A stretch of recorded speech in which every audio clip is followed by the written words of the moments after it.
Disfruta estas creepypastas, amigo, espero te gusten. No olvides dejar tu like. Muchas gracias por estar aquí.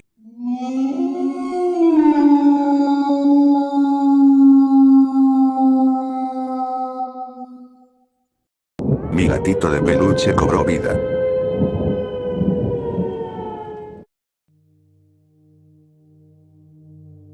Cuando era una niña, desarrollé un amor por los peluches. Grandes, pequeños, aterciopelados, de algodón. Ningún animal de peluche estaba fuera de mis límites. Recibía uno en cada ocasión en la que me hacían regalos. Antes de darme cuenta, ya tenía toda una colección. Aunque quería a todos mis peluches, uno en particular destacaba por encima del resto. Uno se convirtió en mi favorito. Mi gato Harvey murió cuando tenía 10 años.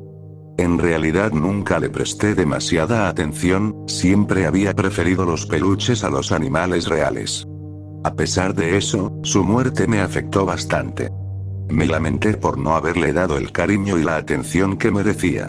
Tanto así que lloré casi todo el día cuando murió. Por suerte, un peluche vino a mi rescate. Mi mamá llegó del trabajo un poco más tarde de lo usual. Probablemente siguió el sonido de mis sollozos hasta encontrarme en mi habitación. Al verla, me llené de alegría. En sus manos traía otro peluche para agregar a mi amplia colección. Un gato, nada menos. Dijo que lo había tomado en la tienda de la esquina cerca de su oficina. Estaba cosido con una tela inusual y tenía 2 botones de distintos tamaños como ojos, sin boca ni nariz. Su aspecto extraño le daba una buena dosis de personalidad. Era perfecto. Le puse a mi nuevo amigo el nombre de Harvey, en honor al gato que había perdido. Después de un tiempo, olvidé por completo al Harvey real y me enamoré de la versión de peluche. Siempre estaba ahí para mí cuando me sentía triste, angustiada o simplemente necesitaba una amiga con quien jugar. Llevaba a Harvey a la cama conmigo cada noche. Fue mi mejor amigo por un tiempo. Solo una cosa podía interponerse entre nuestra amistad: la adultez. Viví con mis padres hasta los 23 años. Fue entonces cuando me gradué de la universidad y decidí mudarme a mi propio lugar. Mi complejo de apartamentos quedaba a un par de pueblos de distancia, así que quería reducir el número de viajes necesarios para transportar mis cosas. Como resultado, pasé un día entero sentada en mi habitación revisando todo lo que había poseído en mi vida. No era una tarea pequeña, pero valdría la pena a largo plazo. Después de revisar casi todas mis pertenencias y llenar 3 bolsas grandes de basura, pasé a mi última tarea. La enorme pila de peluches en la esquina de mi habitación. Transportarlos por sí solos requeriría 2 viajes. Por suerte, tenía una mejor idea en mente. Sin dudarlo, comencé a meter todos los peluches que veía en bolsas. Las cosas que antes significaban tanto para mí pronto terminarían en el basurero del pueblo. No me importaba. Después de todo, ya era una mujer adulta. Me había graduado de la universidad, tenía un buen trabajo y me estaba mudando sola. Los peluches ya no tenían lugar en mi vida. Después de llenar un par de bolsas grandes, me encontré con un peluche que me detuvo en seco. Allí, en el fondo de la pila, estaba Harvey. Me había olvidado por completo de él. El buen Harvey. Mi mejor amigo y protector. Ahuyentaba mis pesadillas y eliminaba mi tristeza, sin importar cómo me sintiera o cuál fuera la razón detrás.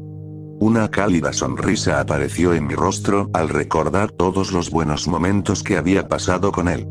Supuse que conservar solo un peluche no haría daño. Me quedé con Harvey y tiré el resto. Sería un recuerdo de mi antiguo hogar, un recordatorio de mi infancia. Después de una larga semana de papeleo y firmas, finalmente era la orgullosa propietaria de mi propio lugar. Me mudé rápido y acomodé la mayoría de mis cosas en un día. Disfruté el proceso de organizar y reorganizar mi nuevo hogar. Era emocionante saber que por fin había entrado en lo que mis padres y profesores siempre me habían advertido: el mundo real. En realidad, no había nada que temer. Solo había que saber cómo funcionar por cuenta propia y manejar las dificultades que a veces se presentan. Hasta ahora, todo iba bien, pensé. Había desempacado todas mis cosas al anochecer. Cuando terminé, decidí recostarme en mi nuevo sofá y tomar una siesta. Estaba exhausta. Lamentablemente para mí, al cerrar los ojos escuché un fuerte golpe proveniente de la cocina. Me levanté de inmediato, preguntándome si alguien había roto la puerta de mi apartamento el primer día que me instalaba. Avancé con cautela, lentamente, para no alertar al intruso de mi presencia. Con cada paso que daba, un nuevo nudo se formaba en mi estómago. Para cuando llegué al punto donde tenía que doblar la esquina, un torbellino de mariposas ocupaba mi abdomen, cada una aleteando a un ritmo nauseabundo. Sabía lo que tenía que hacer para calmar el pánico. Corrí alrededor de la esquina, lista para enfrentar a cualquier posible atacante. No encontré nada. Allí, en el suelo de la cocina, había una caja. A unos pocos pies de distancia estaba Harvey. Un alivio me invadió. Lo había dejado en una de las cajas. Esta se cayó y produjo el ruido fuerte. Solo había sido eso. ¡Qué alivio! Levanté a Harvey y lo tiré dentro de la caja. La coloqué de nuevo sobre la encimera, esta vez en un lugar donde no pudiera caerse y arruinar mi descanso. Luego fui a mi nueva cama y me dejé caer sobre ella, quedándome dormida casi al instante. Mientras descansaba, soñé. En mi sueño, era una niña pequeña. Estaba en una fiesta de cumpleaños de una de mis amigas, en un carnaval en medio de un claro en el bosque. Mi yo en el sueño no tenía idea de cómo había llegado ahí, pero disfrutaba de las festividades de todas formas. Aparte del lugar, había una gran incongruencia en ese sueño. Harvey estaba ahí. No el gato de peluche, claro está, sino el verdadero. Estaba vivo y saludable, y se negaba a separarse de mí. Fui a comprar algodón de azúcar, y ahí estaba. Fui a ver a un mago, y ahí estaba. Incluso subí a la rueda de la fortuna y Harvey subió conmigo. Fue agradable verlo vivo otra vez, al principio. Harvey me acompañó a una de las carpas para verme jugar un juego. Tenía 3 intentos para derribar una pila de botellas de leche con una pistola de perdigones. Mis 2 primeros intentos no tuvieron éxito. En el tercero, sin embargo, logré golpear una de las botellas en la base de la pila, haciendo que todas cayeran. Fue entonces cuando escuché gritos. Me giré para ver qué causaba tanto alboroto. Detrás de mí estaba toda la gente del carnaval, agrupada y mirándome con expresiones preocupadas. Un hombre incluso sostenía su sombrero contra el pecho, afligido. Seguí la línea de su mirada hacia atrás. Fue en ese momento cuando mi sueño se convirtió en una pesadilla. Vi a Harvey. Estaba tendido en un charco de sangre donde habían estado las botellas. Mi corazón se aceleró mientras las lágrimas rodaban por mis mejillas. Está muerto, y yo lo maté, pero ¿cómo? Antes de que la culpa pudiera instalarse, el encargado del puesto se acercó a mí con una enorme sonrisa. Aquí tienes tu premio. Me entregó un gatito de peluche. Era Harvey, la versión de peluche. Un objeto inanimado, por supuesto, pero podía sentir sus ojos de botón mirándome con disgusto. El temor y la confusión me invadieron, pero pronto me distrajo el sonido de movimiento. Al mirar atrás, vi que todas las personas del carnaval me habían rodeado. Estaban completamente en silencio, pero sus ojos hablaban. Me ofrecieron una mirada colectiva e implacable que nunca olvidaré. Se acercaban cada vez más hasta que finalmente desperté. El sueño había terminado, pero el miedo apenas comenzaba. Al despertarme, escuché más sonidos provenientes de la cocina. Salté de la cama y corrí hacia allá tan rápido como pude, sin querer volver a soportar el nerviosismo de un acercamiento lento. Lo que encontré al llegar fue extraño. Los gabinetes estaban abiertos, cosas habían caído al suelo, y la caja que había dejado sobre la encimera estaba boca abajo, pero no había nadie ahí. La puerta de mi apartamento seguía cerrada con llave. Incapaz de explicar el estado desordenado de mi cocina, corrí de vuelta a mi habitación. Solo para estar segura, me encerré. Después de asegurarme de que la puerta estuviera bien cerrada, Caminé hacia mi cama, esperando recostarme y ordenar mis pensamientos. Fue entonces cuando mi sangre se heló. En el centro de la cama había un gato de peluche. Era Harvey. ¿Estaba siendo castigada por haber descuidado a mi gato cuando era niña? ¿O por haber tirado mi colección de peluches? ¿De verdad Harvey quería mi atención con tanta desesperación? No, por supuesto que no. Estas cosas no pueden pasar. Me acerqué a la cama y recogí a Harvey. Lo miré con una sonrisa, recordando los buenos momentos que compartimos. Siempre había estado ahí para mí, sin importar qué. Incluso si de alguna manera hubiera cobrado vida, no había forma de que quisiera hacerme daño. Dejé a Harvey de nuevo sobre la cama, pero noté una sensación fría en mis dedos. Estaba húmedo. ¿Pero de qué? Corrí hacia mi mesa de noche y encendí la lámpara. Era sangre. Manchas de sangre cubrían a Harvey y las sábanas debajo de él. ¿Pero cómo? Mientras pensaba y cuestionaba mi propia cordura, mi adrenalina disminuyó, permitiéndome sentir un ligero ardor en mi espalda. El dolor crecía con cada momento que pasaba. Caminé hacia mi espejo y levanté mi camisa. Lo que vi desafiaba toda razón. Había marcas de arañazos.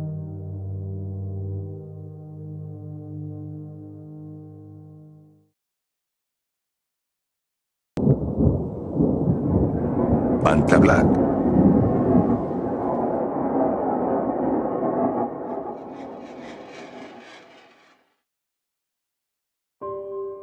Estoy aquí para hablar sobre mis experiencias con una banda conocida como Vanta Black.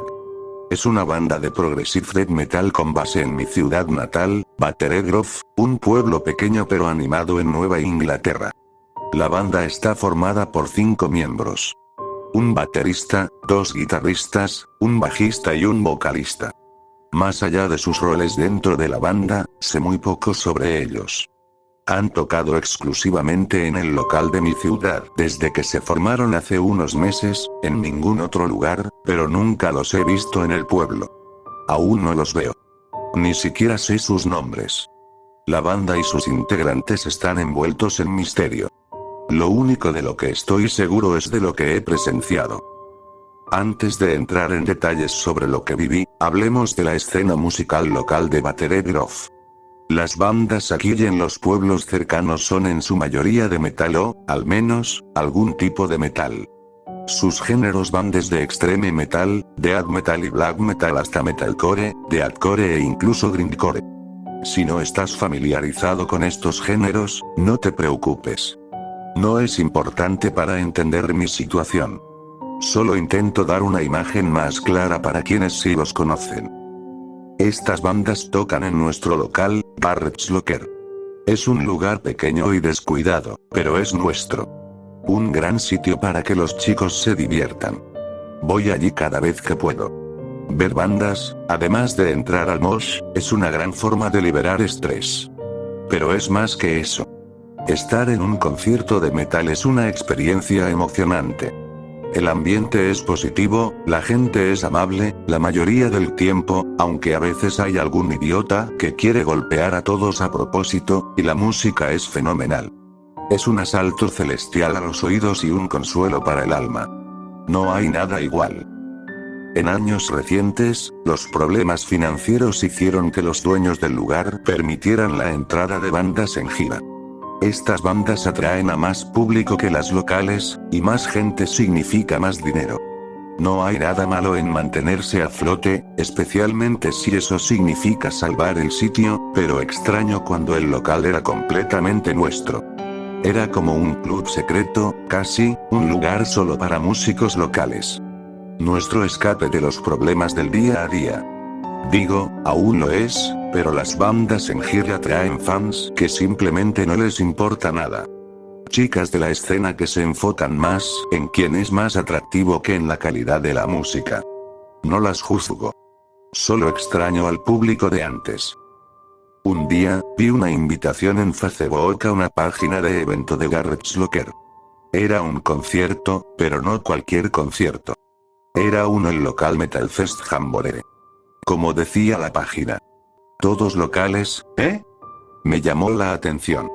No había ido a un show en Garrett's con todas bandas locales en años. Esto era genial, pensé. Revisé el cartel para ver quién tocaba. Reconocí a todas las bandas, excepto una. Banta Black. Debían ser nuevos, pensé. Pero las bandas nuevas casi siempre abrían los shows. Banta Black era el acto principal del evento. Me pareció muy extraño, pero asumí que habían pagado al promotor por ese lugar o algo así. A veces pasaba. Rara vez, pero sucedía. Imaginé que esta era una de esas veces. Llegó el día del show. Mi amigo Billy y yo llegamos temprano, como siempre.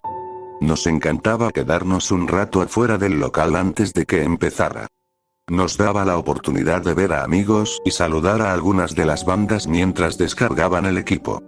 Ya conocíamos a todos los miembros de esas bandas, después de verlos tocar durante años. Más que un meet and greet, era como una reunión familiar. Pero en toda reunión familiar siempre hay parientes nuevos por conocer.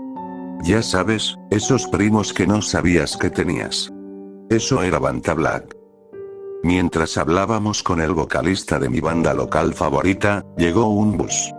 Pensando que era un bus normal usando el estacionamiento para girar, todos nos apartamos. Pero en vez de girar, estacionó. Ahí noté las letras en el costado. VB.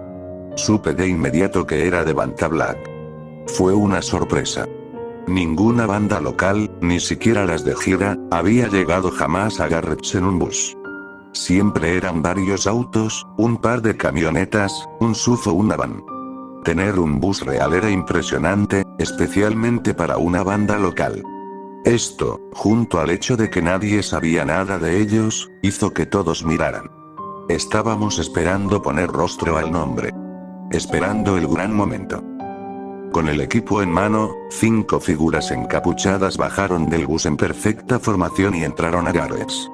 Y cuando digo encapuchadas, me refiero a encapuchadas de verdad, capucha y todo.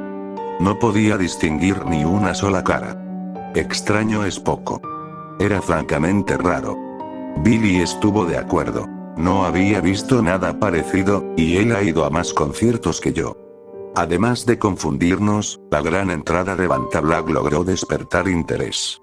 Fue de lo único que se habló esa noche. El misterio alrededor de la banda era suficiente para volver a todos insaciablemente curiosos.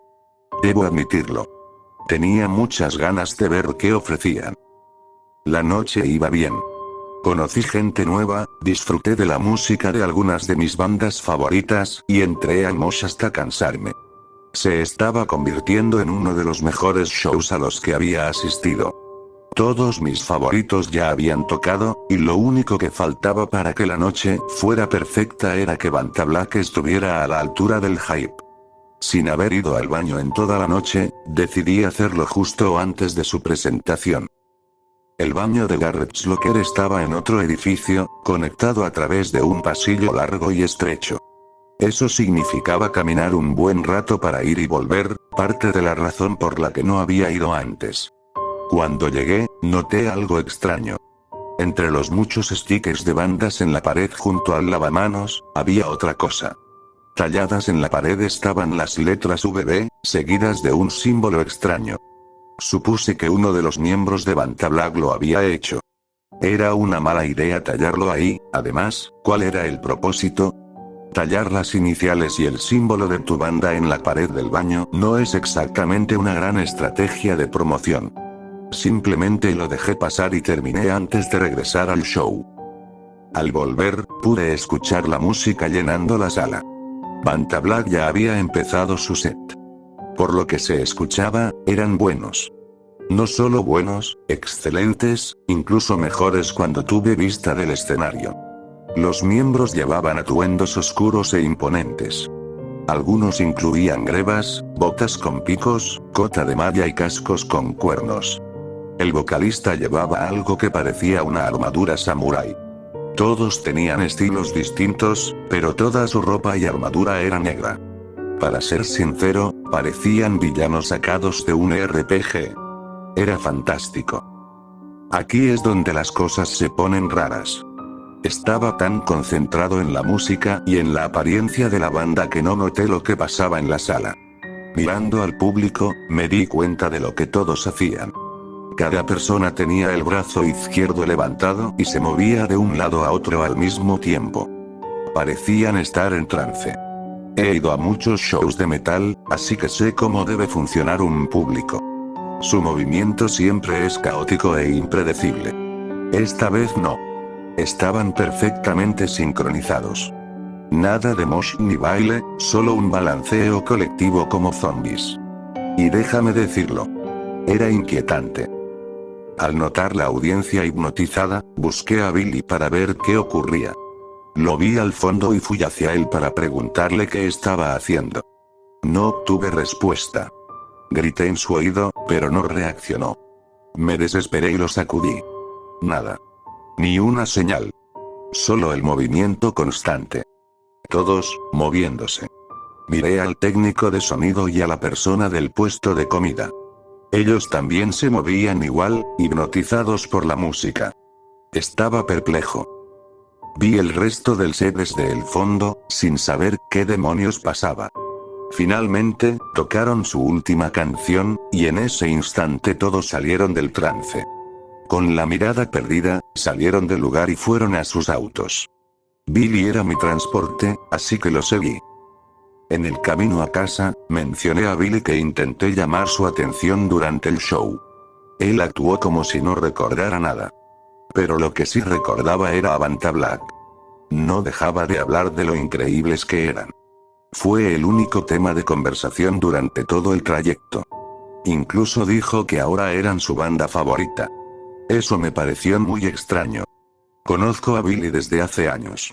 También sé cuál es su banda favorita. No pondría a otra por encima de ella, mucho menos por ver a una solo una vez. No dije nada, solo quería llegar a casa, dormir y olvidar todo. Y lo hice, hasta la mañana siguiente. Me desperté al día siguiente, adolorido. Tenía dolor en los brazos y las piernas por la noche anterior. El mosh provoca eso. Por esa razón, tomé unas aspirinas antes de empezar mi rutina diaria. Todo había vuelto a la normalidad, hasta que revisé mi teléfono. Tenía algunas notificaciones de Facebook. Nada fuera de lo común al principio. Un me gusta aquí, un comentario allá. Pero una de las notificaciones era una invitación de Billy para darle me gusta a la página de Vanta Black. Entonces recordé el peculiar show que dieron y cómo hipnotizaron a mis amigos. Decidí investigar un poco. Visité la página de Facebook y revisé su música. Tenían un lanzamiento, El Nihilista.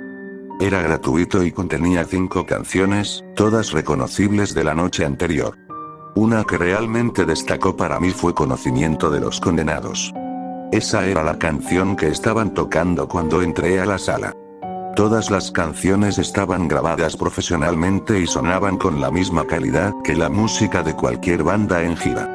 Me impresionó, pero no era eso lo que buscaba en la página. Revisé todo buscando alguna respuesta sobre lo ocurrido la noche anterior. Encontré muy poco. La página acababa de ser creada. No había publicaciones ni fotos.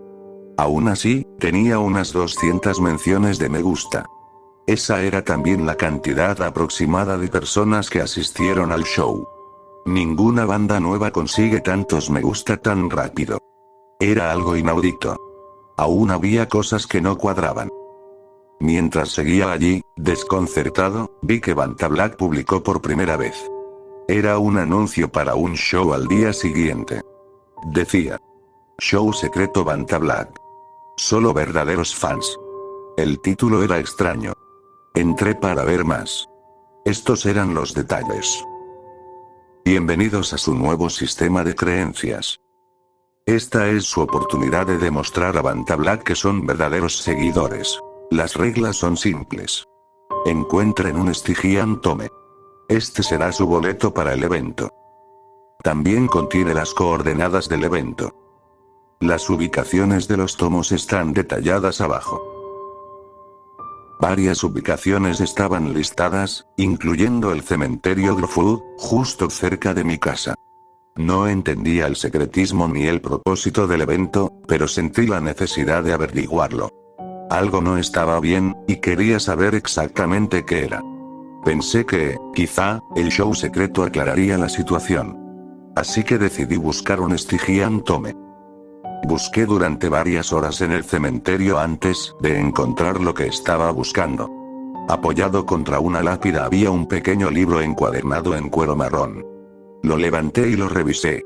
No tenía rasgos particulares, excepto la silueta negra de una cabeza de carnero grabada al frente. Dentro había una sola página con las coordenadas del show, seguida de varias páginas en blanco. A pesar de su simpleza, el libro era muy bonito. Vantablack estaba dándolo todo para este evento. Eso me hizo querer asistir aún más, aunque fuera solo por pura curiosidad. Al día siguiente introduje las coordenadas en una aplicación de GPS en mi teléfono. El lugar estaba en el pueblo, pero parecía ubicarse en medio del bosque. Esto me hizo dudar, pero la curiosidad mórbida pudo más que mi preocupación. Tendría que caminar, pero no era gran cosa. Una caminata no sería lo peor del mundo. Dándome tiempo suficiente para llegar antes de que empezara el evento, me adentré en los bosques detrás de mi casa. Me tomó casi 2 horas llegar al punto indicado. No había senderos, así que lidié con ramas y espinas la mayor parte del tiempo. Fue insoportable, pero llegué a tiempo. Al llegar, noté algo de inmediato. No había instrumentos ni equipo. Difícil dar un show sin eso, ¿verdad? Lo que no sabía, en ese momento, era que no habría show, al menos no del tipo musical. Los miembros estaban de pie junto a un árbol grande, usando las mismas capas con las que entraron a Garrett's. Otras personas estaban llegando. Observé cómo se acercaban a los integrantes, entregaban tomos idénticos al mío y luego se colocaban formando un círculo. Hice lo mismo. La formación circular era intencional. Frente a nosotros, en el suelo, había un diseño grande rociado con pintura roja. Era el símbolo que había visto grabado en la pared del baño, encerrado en un círculo. Antes de poder pensar en su significado, vi a Billy acercarse y entregar su tomo. Estuve a punto de saludar a Billy, pero descarté la idea de inmediato. Se veía diferente. Distinto, pero familiar. Era la misma expresión que tenía mientras se balanceaba durante la presentación de Vantablack. Miré a mi alrededor y me di cuenta de que todos tenían esa expresión. Todos estaban en trance, igual que durante el show. Yo era el único fuera de lugar. Para seguirles el ritmo, decidí fingir la misma expresión. Tenía que mezclarme con los verdaderos seguidores. No podía arriesgarme a que me expulsaran, especialmente después de viajar tanto para llegar ahí. Poco después de imitar al grupo, el vocalista dio un paso al frente y se quitó la capucha. El evento estaba por comenzar. El vocalista habló con autoridad y convicción, recitando lo siguiente al iniciar. Bienvenidos, creyentes. Agradecemos el viaje que han hecho para llegar hoy. Agradecemos los sacrificios que han hecho en sus vidas. Pasado, presente y futuro. Estamos aquí para compartir la carga. Estamos aquí para unirnos como un solo pueblo. ¿Están conmigo? Al unísono, todos respondieron con un fuerte sí. Yo no lo hice, pero estaba seguro de que nadie lo notó. Durante aproximadamente 1 hora, el vocalista siguió hablando y pidiendo respuestas sincronizadas. No recuerdo mucho de lo que dijo. Estaba más concentrado en encajar y en temer lo que podría pasar si descubrían mis verdaderas intenciones. Sin embargo, sí recuerdo lo que ocurrió al final. Es difícil olvidarlo. Al final de su largo discurso, levantó la mano izquierda y gritó. Sin escape, no hay justicia. Frase que reconocí como parte de las letras de conocimiento de los condenados. El grupo la repitió. Yo también lo hice, ya familiarizado con la dinámica. Después, uno de los otros miembros de la banda colocó el cráneo de un carnero en el centro del símbolo. El vocalista avanzó hasta situarse justo detrás del cráneo. No sabía qué esperar. En ese momento, el vocalista de Vantablack empezó a llamar nombres. Nombres completos. No sabía cómo tenía esa información, pero cuando llamaba a alguien, esa persona avanzaba hacia el cráneo y se colocaba frente a él. Billy fue el primero en ser llamado. Aún hipnotizado, Billy caminó hacia el cráneo y extendió el brazo. Esto me confundió. El vocalista entonces sacó un puñal de dentro de su capa y cortó el brazo de Billy, dejando que la sangre cayera sobre el cráneo. Billy no reaccionó. En cambio, yo sí. Temblé de miedo. ¿También me iban a cortar el brazo? ¿Y si gritaba de dolor? ¿Qué harían conmigo si descubrían que no era un creyente? Esas eran las preguntas que pasaban por mi mente mientras veía la sangre de mi amigo teñir de rojo el cráneo. Observé con horror cómo llamaban nombres, y cómo la piel de cada persona era abierta por la hoja del vocalista. No entendía nada, ni quería hacerlo. Solo quería largarme de ahí. Pensé en correr, pero sabía que no llegaría muy lejos con todos los obstáculos del bosque. Además, estaba en minoría. Solo una persona necesitaba alcanzarme y arrastrarme de vuelta al ritual. Decidí quedarme y seguirles el juego. Mi nombre fue el último en ser llamado. Avancé con duda y me puse frente al vocalista. Él me miró durante un tiempo incómodamente largo antes de hablar. ¿Eres un verdadero seguidor? Sí. Respondí. Continuó observándome y luego habló otra vez. No escape. Gritó. No justicia. Respondí casi de manera instintiva. El vocalista entonces me cortó el brazo, y mi sangre cayó sobre el cráneo como la de los demás. Sentí como se me iba el color del rostro, pero no reaccioné. El dolor era intenso, pero mis ganas de vivir eran mayores. El vocalista sonrió y me permitió regresar con el grupo. Al parecer, interpreté bien mi papel. Después de cortar mi brazo, el vocalista concluyó el evento agradeciendo a todos por su participación. Empecé a caminar de regreso a casa, pero cuando estuve lo suficientemente lejos, salí corriendo. Estaba realmente asustado. Sin embargo, también estaba aliviado por haber logrado superar el ritual. ¿Quién sabe qué habría pasado si hubiese cedido bajo presión? Después de llegar a casa y vendarme el brazo, me senté y respiré hondo, agradecido de seguir vivo. Banta Black ha dado muchos shows en Garrett's Locker desde aquel ritual sádico en el bosque. No he ido a ninguno. No fui afectado como los demás, y creo que se debe a lo que ocurre al inicio de sus presentaciones, ya sea un hechizo, encantamiento o ritual. Me perdí el comienzo de su set esa noche por mi ida inesperada al baño, y eso probablemente fue lo que me salvó. A pesar de no asistir a sus shows, presto mucha atención a su página de Facebook. Después de cada presentación, ganan más seguidores. Tras cada aumento de me gusta, hacen otro show secreto. No sé qué hacer. Tengo miedo de lo que está pasando con mis amigos, y tengo miedo de lo que Banta Black hará después. Pensé en llamar a la policía, pero estoy demasiado paranoico. Si los miembros se enteraran de que intento detenerlos, podría convertirme en un sacrificio en uno de sus rituales. Tengo pesadillas sobre aquel día en el bosque.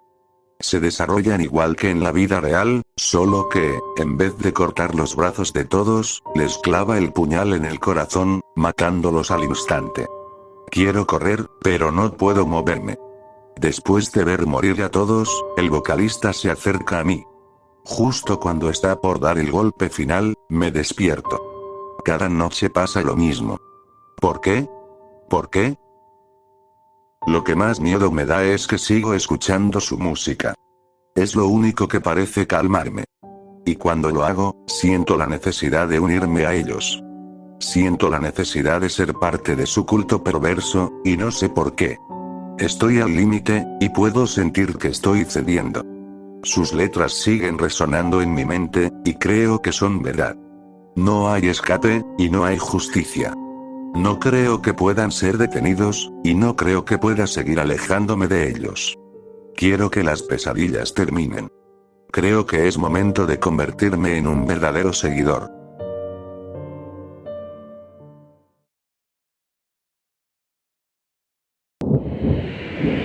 Llamadas en estado de ebriedad.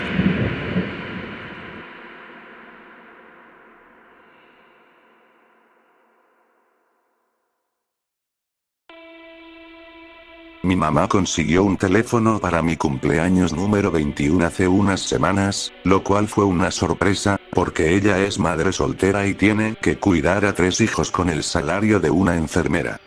Sí, quizá era de segunda mano, pero no me importa.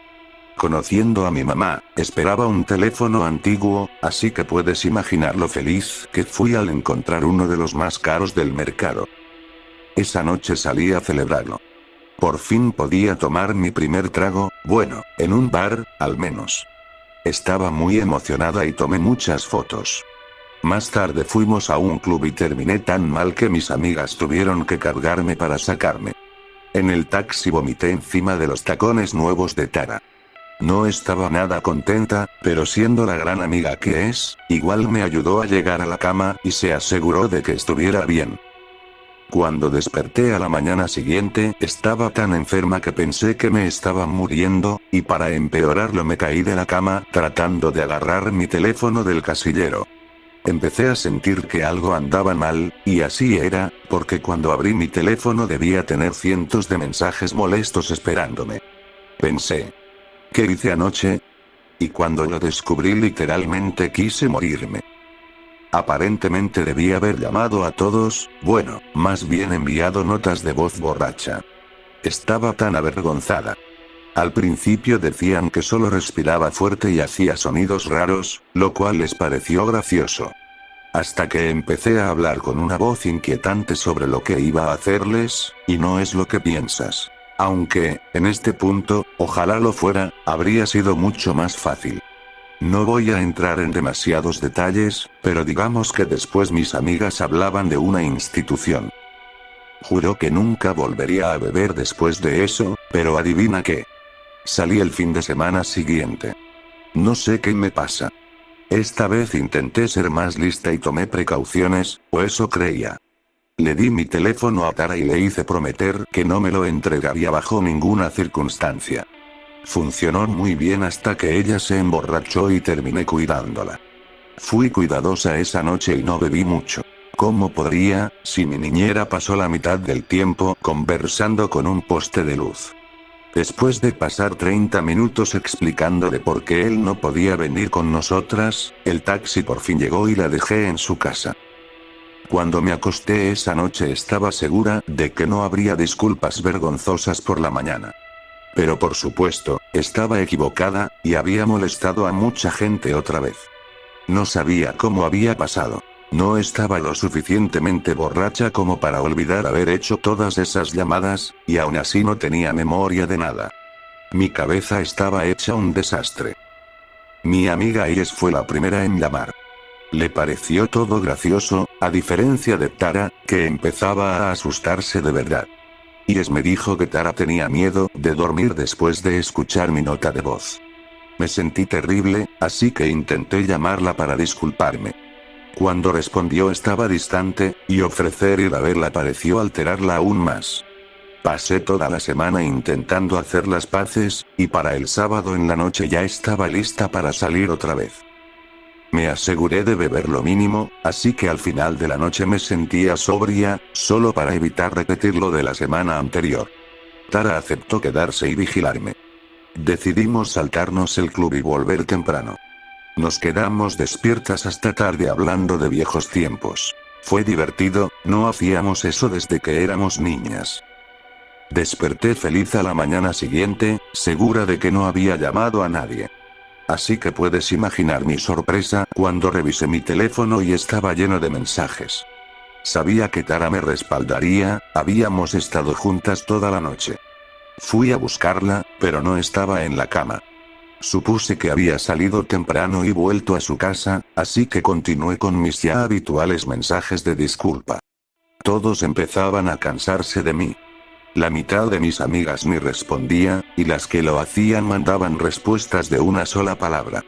Ni siquiera querían decirme qué había dicho esta vez. Pensé que al menos tenía a Tara, pero al llamarla no respondió. Empecé a preocuparme y fui a su casa.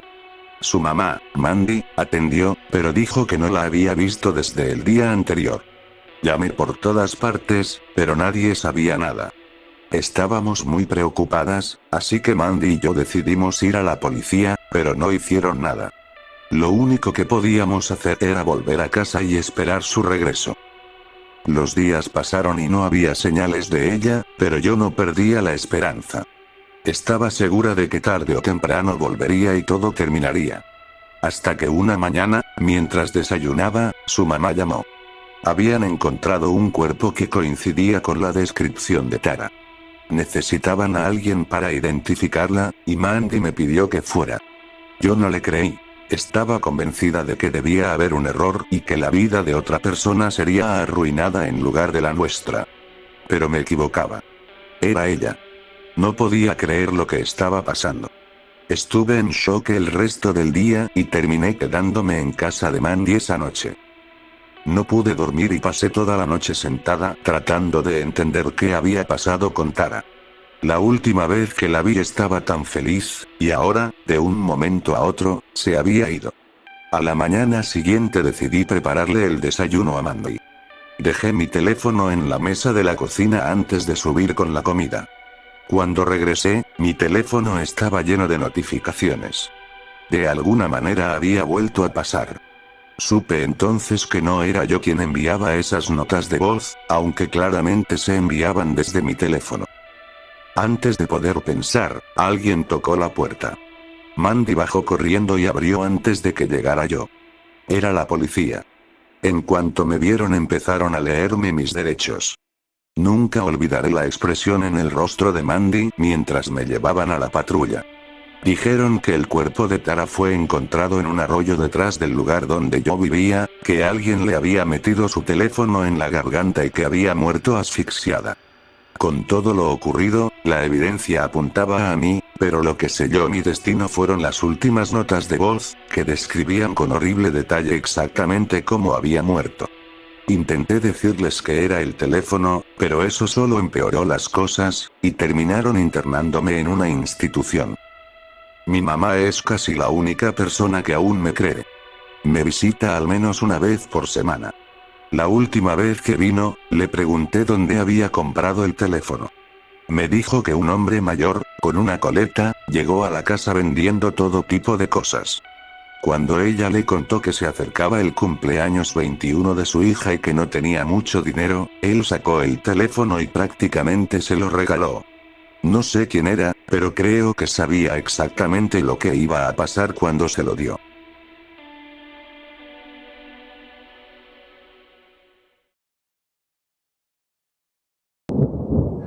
Lo que dejé salir del sótano. Gruber se escapó de su caseta otra vez, así que Spencer me pidió que revisara el sótano para tormentas. No debería tener un perro, trabajando tantas horas como lo hace. El aire tan lejos de su casa resecaba los pulmones. El tipo de lugar donde los cultivos no crecen y los animales se arrastran para morir. Un montón de pasto en descomposición cubría el sótano oculto. La voz de Spencer salió por mi teléfono. Si Gruber está ahí abajo tienes que sacarlo. Gruber no soporta la oscuridad. Tendremos de qué hablar entonces. Sí, si pudieras hablar sería genial. Hazle saber que estás ahí. Es un gran bebé cuando cae la noche. Tenía mi camioneta doble cabina estacionada al frente y pensé en dejar los faros encendidos. Estaría oscuro para cuando saliera. Tablas podridas hacían de puertas, empapadas también. Mala calidad para un sótano de tormentas. Levanté una de las tablas polvorientas y salió el aliento húmedo de una oscuridad cálida. El sudor ya se acumulaba en mi cara como si fuera baba.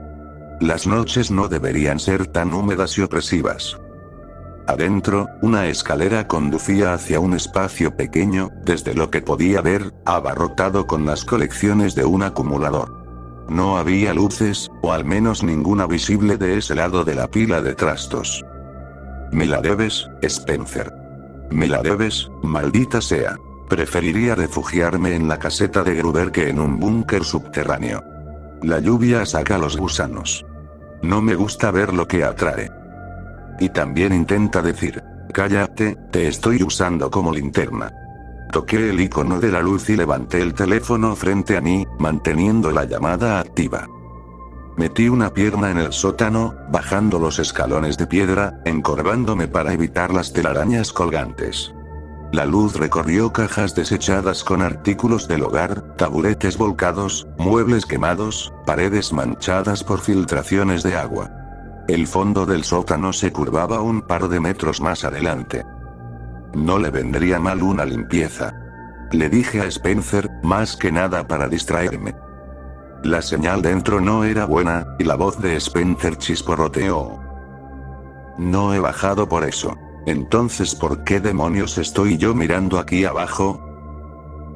Porque Gruber ha estado ladrando en la escotilla desde que compré este lugar.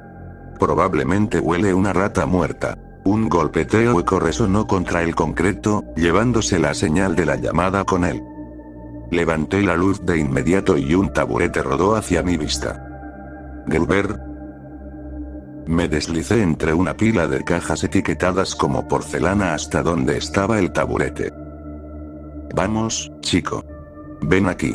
La madera se movió, temblando contra el piso como dientes castañeando por frío. Una fila de taburetes se empujó entre sí mientras algo pasaba corriendo, dirigiéndose hacia la esquina del fondo. Bajé el teléfono al suelo como un espectador atrapado, viendo un robo y deseando no tener nada que ver. La luz titilaba como polvo cayendo. Temblaba desde los taburetes reacomodados, hasta cajas de ropa, pinturas al óleo sin terminar, y luego hasta Gruber. Tendido de lado en la entrada de la curva. La luz del teléfono brillaba en sus ojos oscuros y húmedos. Sus dientes perforaban una pieza de carne erizada. Aspiré aire seco, y luego lo lamenté. Carne podrida. Un charco oscuro se filtraba detrás de la cabeza de Gruber. Le faltaba una oreja, dejando un agujero mordido en el costado de su cara. Gruber. Un gruñido feroz respondió. Gruber no se movió. Ladridos estallaron desde la curva del fondo. Patas resbalaron en el piso sin agarre. Me di vuelta, tropezando en una carrera tote. Los taburetes chocaron entre sí, golpeando el piso, quebrando madera como dedos en una prensa. Mi pie atravesó una caja de cartón, rompiendo porcelana. Un dolor caliente cortó mi talón de Aquiles. La caja fue arrancada mientras dientes se hundían en la cerámica, destrozándola. Cogé escaleras arriba, inhalando telarañas, y cerré las puertas del sótano detrás de mí. La voz de Spencer regresó. ¿Qué pasa? ¿Por qué está ladrando Grubes? Las puertas de madera se astillaron hacia afuera. Corrí hacia el auto, tropezando con baches en el suelo. Maldición, los faros habrían ayudado. Abrí la puerta del conductor y me dejé caer adentro. Mi respiración entrecortada silbaba como un juguete mordelón roto que se niega a morir. Spencer seguía preguntando qué pasó, pero yo estaba demasiado distraído mirando las puertas del sótano. Abiertas, agitándose con el viento. Respóndeme, hermano. ¿Gruber salió? No. La palabra salió en 2 sílabas cortantes. No Gruber.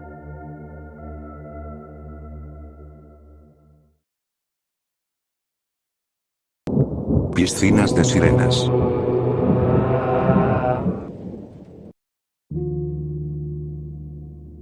Habían pasado semanas desde que empezaron a bombear agua del lago, pero aún no parecía más bajo. Nunca lo estaría.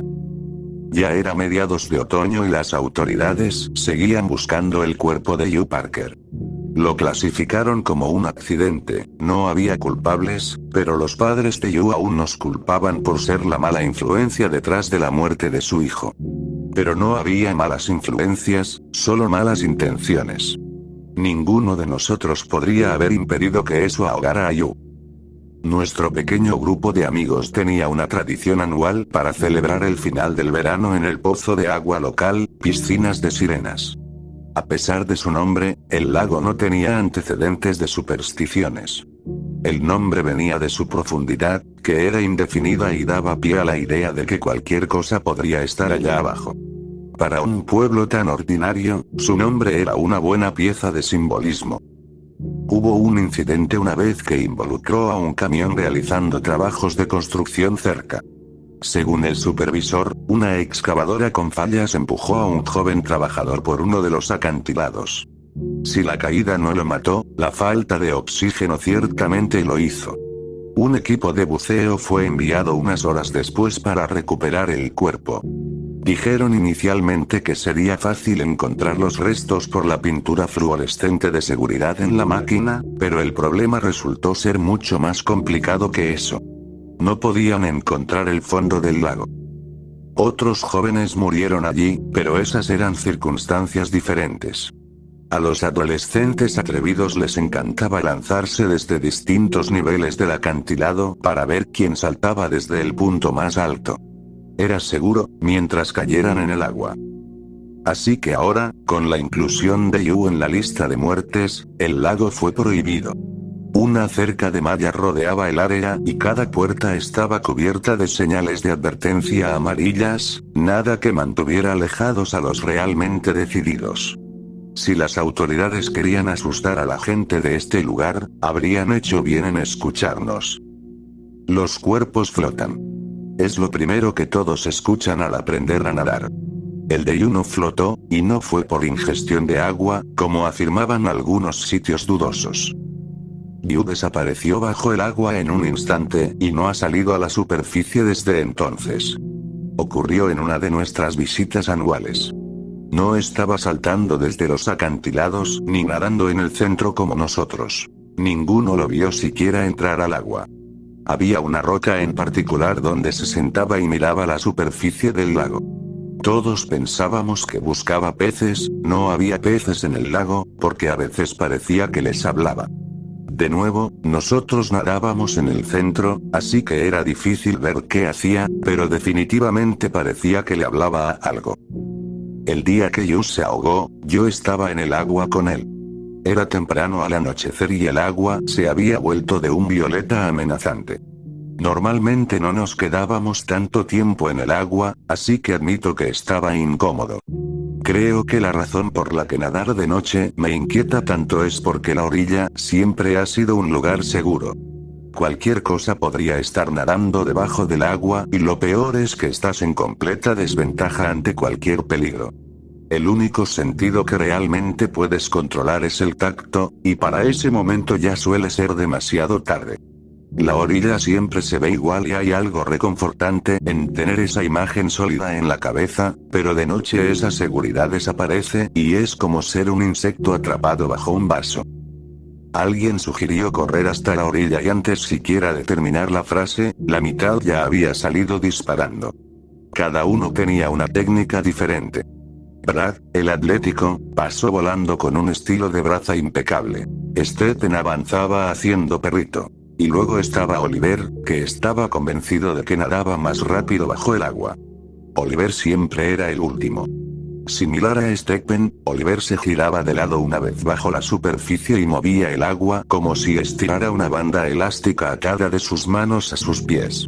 Después de llegar a la orilla, quedando detrás de Brad, escuché a Oliver gritar. Adivinen quién no llegó último por una vez. Oliver estaba en la parte baja del agua con el puño levantado triunfalmente. Un rápido conteo mostró que ya todos estábamos sobre la barra de arena. Oliver no nos creyó. Defendió con insistencia su idea de que alguien venía detrás de él. Era difícil creer que pudiera ver algo bajo el agua teñida de té, mucho menos abrir los ojos, pero Oliver insistía en que vio la sombra de otro nadador. Los demás lo descartaron como una exageración, citando las condiciones del lago y el cielo oscureciéndose como factores engañosos, pero más que analizar el origen de esa sombra, me pareció extraño que concluyera que una mancha oscura en agua turbia era otra persona. Le pregunté qué lo hacía tan seguro, pero su respuesta solo volvió más extraño todo. Sé que era uno de ustedes porque quien fuera intentó arrastrarme hacia atrás. Seguro así llegaron primero a la playa. Al mirar la fila de chicos, podía identificar a unos cuantos que no eran ajenos a las bromas pesadas, pero no cuando se trataba de Oliver. Nunca había necesidad de hacerlo. Oliver se obsesionó con la idea de que uno de nosotros estaba avergonzado por perder y saboteó su inminente victoria. Empezaron las acusaciones, así que me alejé y comencé a secarme donde estaban nuestras toallas. Normalmente ahí estaría Yu, sentado en la arena con su bolso ya empacado. Ese día su bolso estaba abierto junto al nuestro y sus zapatillas colocadas a un lado. Miré hacia la roca donde siempre estaba, pero tampoco estaba ahí, ni regresando por la línea de árboles. Fue entonces cuando los demás empezaron a animar y a silbar de apoyo. ¿Sí? Vamos, Yu. Probablemente llegue antes que Oliver. Yu estaba en el agua. Nadie lo había visto ir tan lejos antes, nunca había sido el mejor nadador. Esa es una de las razones principales detrás de la teoría del ahogamiento accidental. En ese momento se acercaba al centro, más rápido que Brad en una de nuestras carreras. Tal vez fue porque estaba envuelto en la emoción de los demás, pero no pensé en ayudarlo de inmediato, incluso cuando noté que no estaba nadando por su cuenta. Yu estaba flotando boca arriba con su brazo izquierdo sumergido y el derecho estirado hacia sus pies. Intentaba inclinar su peso hacia la dirección en la que iba su brazo izquierdo, pero no podía darse vuelta. Sus piernas no se movían. El cuerpo de Yu se sacudió hacia el centro del lago y luchó por ponerse en una posición sentada, torpe. El brazo que estaba bajo el agua se torció detrás de su cabeza hasta tocar su cadera opuesta, y después fue jalado hacia abajo como una aguja atravesando una tela. La fascinación del grupo se desvaneció y sus charlas juguetonas se apagaron cuando llegaron a la misma conclusión a la que yo había llegado antes. La responsabilidad cayó con fuerza. Alguien tenía que rescatar a Yu, pero ninguno de nosotros quería volver al agua. Se retiraron junto conmigo hacia las toallas, como si esperaran que Yu volviera a la superficie por sí solo. Brad se quedó junto a la orilla y movía los labios rápido mientras contaba un número arbitrario en su cabeza. Debió alcanzarlo, fuera cual fuera, porque se lanzó de nuevo tras Yu. Me quité la toalla y salté detrás de él. Necesitaría ayuda para cargar a Yu. El agua apenas se había vuelto lo suficientemente profunda para que yo pudiera impulsarme del fondo cuando Brad llegó al centro. Estaba haciendo largas inmersiones bajo la superficie. Cuando hacía sus búsquedas, el lago estaba solo y en silencio excepto por mi presencia, y tenía el miedo constante de que mi brazo fuera jalado hacia abajo como el de Yu. Brad salió a la superficie y negó con la cabeza, así que esta vez ambos bajamos. El sol había desaparecido rápido en un crepúsculo civil, y la parte racional de mí sabía que era inútil siquiera buscar. Dudaba que pudiéramos ver a Yu, aunque estuviera flotando junto a nosotros. Mis pulmones forzaban los últimos restos de aire y habría subido para otra bocanada, pero había una presencia creciendo a mi lado. Una sombra en el agua. No debería haber suficiente luz para proyectar una sombra tan definida, pero claramente había extremidades moviéndose en el agua como un montón de algas gruesas. Había alguien nadando a mi lado y no era Brad. Nadé hacia eso pensando que era Yu luchando en el agua, pero no podía ser, porque no estaba luchando. Nadaba con intención, y se dirigía en una dirección clara. Directamente hacia mí. Brad gritaba algo desde arriba del agua y lo tomé como la señal para irnos. Salí a la superficie esperando que Brad ya estuviera a medio camino de la orilla, pero el lago estaba igual de vacío. El grupo en el banco de arena no me gritaba que saliera y me pregunté por qué Brad había sonado tan asustado. La superficie se rompió a mi lado y Brad salió agitando los brazos. Estaba ahogándose, tosiendo el agua de sus pulmones. Luego inhaló profundamente, como si hubiera estado bajo el agua todo ese tiempo. Lo agarré de la muñeca y tiré de él hacia mí. Me clavó el codo en el estómago, pero lo mantuve a flote hasta que se calmó. El regreso fue igual de inquietante juntos que cuando estaba solo, si no más. En cualquier momento, Brad podría haber sido jalado bajo el agua frente a mí y yo no habría podido hacer nada para ayudarlo. Sabía que Brad pensaba lo mismo. Por eso se aseguró de nadar delante de mí. Una vez en la orilla, llamamos a la policía, pero solo pudimos quedarnos mirando el agua mientras esperábamos y fingir que seguíamos aguardando a que Yu regresara a la superficie. Volví al lago una vez más después de ese verano. no lo trataban como una escena del crimen, así que las medidas de seguridad eran bastante relajadas. Un par de trabajadores estaban hablando de sus horarios junto a su camioneta, así que tuve que saltar la cerca más lejos de lo que hubiera querido. Conocía bien el área, y no solo por nuestras visitas anuales. Mi padre trabajaba como ingeniero civil y supervisaba la bomba industrial de agua que estaba en el lago. Había un mapa extendido sobre nuestra mesa de la cocina, que mi madre criticó por insensible, y allí estaba marcada la ubicación donde habían instalado su equipo. Junto al mapa había dibujos más pequeños de los tanques de agua y sus medidas, que eran la forma en la que transportaban el agua fuera del lago. Mientras evitara el área general donde trabajaba mi padre no debería haber interrupciones. Podía ver la roca donde yo pasaba horas mirando la superficie fría del lago a través de los arbustos detrás de los que me escondía. Dudaba que la policía, con su negligencia hacia nuestro relato, la hubiera revisado, y eso significaba que aún había una respuesta escondida en sus grietas. Mi padre y los otros ingenieros trabajaban en la bomba al otro lado del lago. Lejos, pero lo suficientemente cerca como para verme si me levantaba. Me tiré al suelo para camuflarme y me arrastré más cerca. Resultó más difícil de lo que pensé porque mi camisa era delgada y, cuando llegué al final, algunos pedazos estaban desgarrados. La roca tenía una ligera inclinación hacia el agua y dejé mi cabeza colgando del borde, no porque buscara algo en particular. Solo quería saber qué encontraba yo tan fascinante de ese lugar. Definitivamente no era el chico más popular, pero nunca lo vi rehuir una conversación o un evento social. Solo en el lago salía ese lado suyo.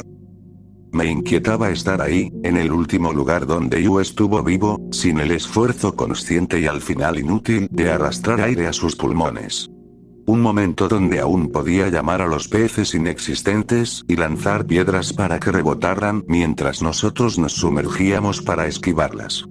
Pero al dejar atrás esa emoción, tenía que preguntarme si su último minuto en tierra fue tan cómodo como quisiera imaginar.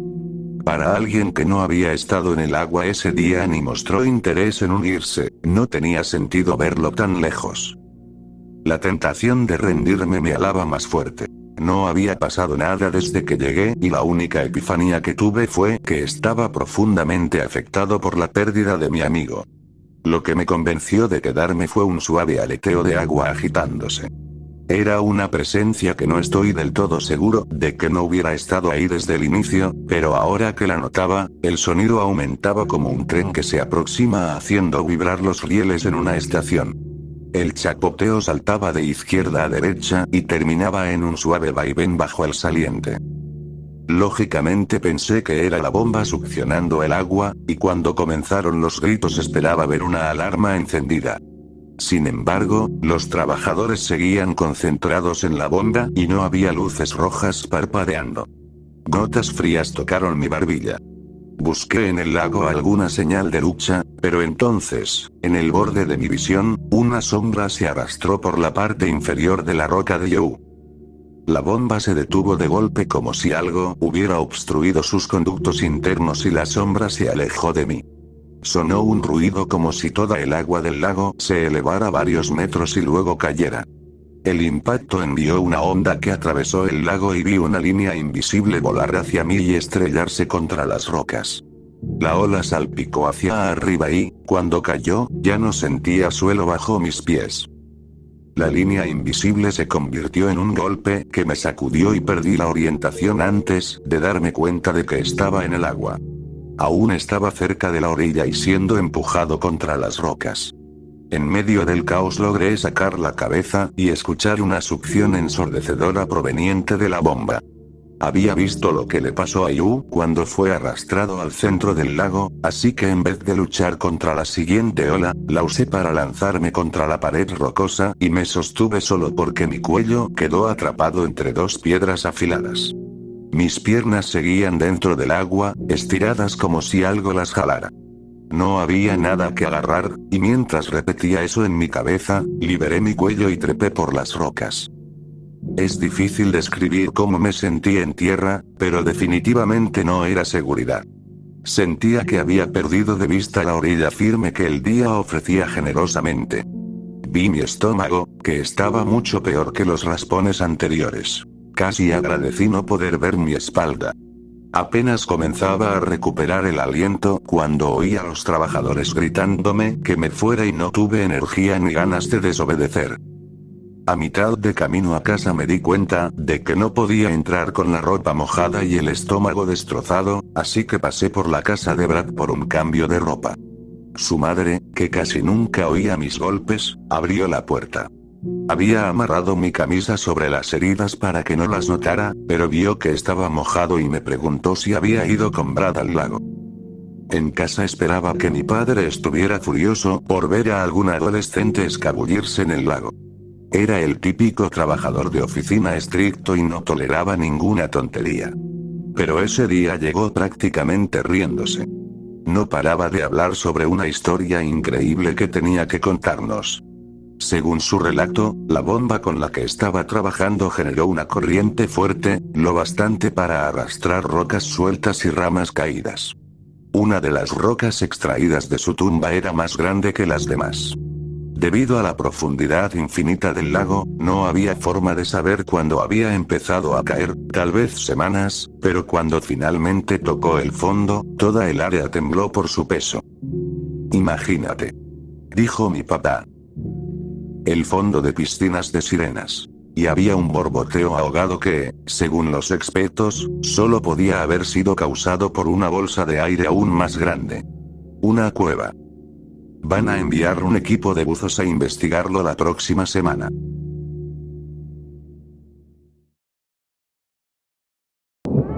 El bebé recién nacido de mi hermana.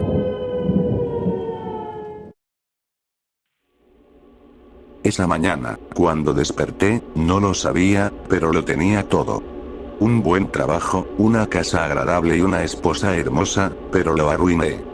Si tan solo hubiera dejado mi orgullo a un lado y me hubiera disculpado, Amy y yo habríamos salido de casa juntos ese día y nada de esto habría pasado, o al menos seguiríamos juntos, y yo no estaría solo.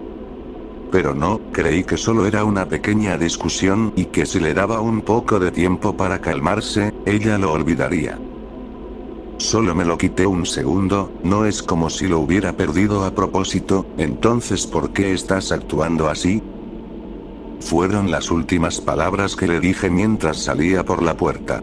Palabras estúpidas y mezquinas, yo sabía que estaba equivocado, así que ¿por qué no se lo dije? Si pudiera volver a ese momento, le diría de 1000 maneras lo arrepentido que estaba y le suplicaría perdón. Repasé todo lo que pasó 1.000.000 de veces, buscando alguna pista de cómo pudo salir mal, pero no encontré nada fuera de lo común ese día. Incluso nuestras pequeñas discusiones no eran nada especial. Estábamos discutiendo más seguido, pero nunca era tan grave. Yo siempre me alejaba antes de que las cosas se calentaran demasiado, así nunca perdía el control. Ella odiaba eso, siempre quería que habláramos las cosas. Ese día no fue diferente. Llegué temprano del trabajo para que pudiéramos visitar a mi hermana Liz, ella acababa de salir del hospital con su nuevo bebé, Toby. Amy estaba muy emocionada por verlo. Amaba a los niños y solía hablar de tener hijos algún día, pero yo seguía evitando el tema. Creía que teníamos tiempo y quería disfrutar un poco más de mi libertad. Comimos algo antes de irnos, y fue entonces cuando Amy notó que no llevaba mi anillo de boda. Le dije que lo había perdido en el trabajo, pero supongo que no me creyó, y discutimos, bueno, ella discutió. Yo solo subí las escaleras. Pensé que me dejaría solo para calmarme como siempre hacía, pero no, me siguió gritando lo mentiroso que era. Traté con todas mis fuerzas mantener la calma, no fue fácil. Por un momento perdí el control y grité. Déjame en paz de una vez. Antes de entrar al baño y cerrar con llave. Cuando salí de la ducha, ella ya no estaba. Supuse que se había adelantado a casa de Liz. Esperaba que ver al pequeño Toby la hubiera calmado cuando llegara. La casa de mi hermana estaba a solo 10 minutos caminando, así que no pudieron pasar más de 30 minutos desde que entré a la ducha hasta que llegué, y el sol no debía ponerse por horas, pero ya casi era anochecer. Cuando Liz abrió la puerta nunca olvidaré la expresión en su rostro. Su mandíbula cayó y vi cómo sus ojos comenzaban a llenarse de lágrimas. Supe de inmediato que algo estaba mal, pero antes de que pudiera decir algo, empezó a gritar llorando. Intenté preguntarle qué pasaba, pero estaba histérica y no tenía sentido lo que decía. Con miedo de que algo le hubiera ocurrido al bebé, me metí por la fuerza y revisé toda la casa, pero no encontré rastro de él, ni siquiera la cuna que había armado el día anterior. Estaba subiendo a revisar su habitación cuando vi a un niño sentado en el sofá. «Hola», dijo. «Me llamo Toby, ¿quién eres?» Me reí. Pensé que Liz estaba jugando una broma, hasta que vi una foto en la pared de mi hermana y su esposo en el patio trasero. Ella empujaba a un niño en un columpio. No era que el día anterior no hubiera ningún columpio en el patio, ni que no hubiera espacio para uno porque mi hermana recién se había mudado y el jardín no era más que escombros. No. Era lo que había en el fondo. Mi hermana se había quejado todos los días del ruido porque estaban construyendo una nueva escuela detrás de su casa. Ese proyecto tomaría al menos 2 años. Pero en la foto estaba completamente terminada, y podía ver niños con uniforme jugando fútbol en la cancha a un lado. Volví a la puerta donde Liz seguía llorando, la abracé y dije: «¿Qué está pasando, hermana? ¿Dónde está Amy?» Me apretó tan fuerte que casi no podía respirar, antes de responder. «No puedo creer que estés aquí, ha pasado tanto tiempo desde que supe de ti, pensé que nunca te volvería a ver. No sé por qué dices esas cosas, Liz, ya no tiene gracia. Estuve aquí ayer. Por favor, dime dónde está Amy, me estoy asustando». Su expresión cambió y dio un paso atrás. «¿Qué recuerdas, Tom? ¿Qué crees que es hoy? Deja de jugar conmigo y dime dónde demonios está Amy ahora mismo».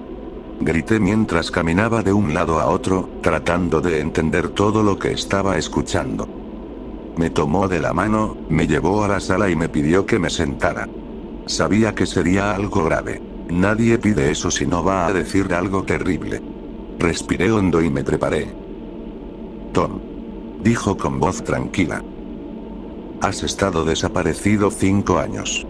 Amy siguió con su vida, ahora vive en la ciudad con su nuevo esposo. No sabía cómo lo hizo, pero estaba seguro de que era alguna broma cruel, así que salí y me dirigí a casa.